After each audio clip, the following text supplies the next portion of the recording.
कुठल्याही आजाराला, मानसिक आजार असू दे किंवा शारीरिक आजार असू दे, सर्व आजाराला पहिलं कारण सर्वे रोगो अपि मंदाग्नी.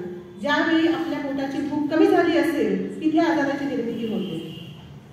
आपण छान घरी खमंग स्वयंपाक केलेला आहे, अगदी तूप टाकलेली पुरणपोळी आहे, अगदी जोरदार भूक लागलेली आहे, पुरणपोळीचं ताट समोर आलेलं आहे आणि तेवढ्यात फोन येतोय की तुमचे हे नातेवाईक एक्सपायर झालेले आहे, भूक गपकन मिटते आपली. अगदी कमळाचं फूल बंद व्हावं त्या पद्धतीने आपली भूक मरून जाते. मनाचा किती इम्पॅक्ट शरीरावर आहे बघा. छोटंसं उदाहरण म्हणजे मनाचा पूर्णतः कंट्रोल हा आपल्या शरीरावर आहे. मग शरीराला आजार जडू नये म्हणून आपण काळजी कशाची घ्यायला पाहिजे, सकस कशाला करायला पाहिजे, जपायला कशाला पाहिजे, तर ते मनाला जपायला पाहिजे.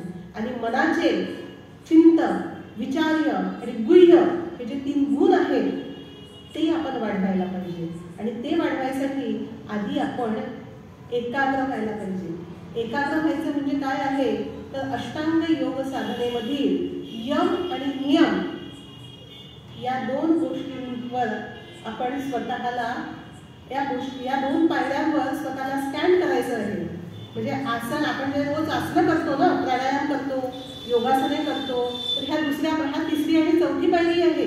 पहिल्या 2 पायऱ्या, मी खोटं बोलणार नाही, मी चोरी करणार नाही, मी दुसऱ्याच्या गोष्टींना दुसऱ्याच्या गोष्टीवर हक्क सांगणार नाही, इतक्या छोट्या छोट्या गोष्टी आहेत. पण ह्या 2 गोष्टी केल्याशिवाय कोणत्याच आसनानी आणि कोणत्याच प्राणायामानी मधुमेह दूर होत नाही आणि हृदयरोगाच्या गोळ्या बंद होत नाही.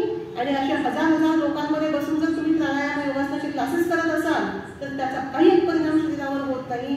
परत आपण एका भ्रामक जाळ्यामध्ये गुंतत जातो आणि हे खूप मोठं नेटवर्क आहे. www world wide web. It's a profession, हा व्यवसाय आहे. 100 लोकांमध्ये बसून कधी व्यायाम होत नाही, कधीही व्यायाम होतो, शरीराचा होतो, मसल्स लवचिक होतील, आपल्या सुदृढ होतील, पण त्यांनी आजार बरे होणार नाही. आजार बरे होण्यासाठी औषधोपचार घ्यावा लागेल. आणि मन बरं होण्यासाठी आधी यम आणि नियम त्या 2 गोष्टींवर, त्या 2 पायऱ्यांवर आपल्याला काम करावं लागेल. जोपर्यंत आपण पायरी चढत नाही तोपर्यंत कळस काही भेटायचा नाही.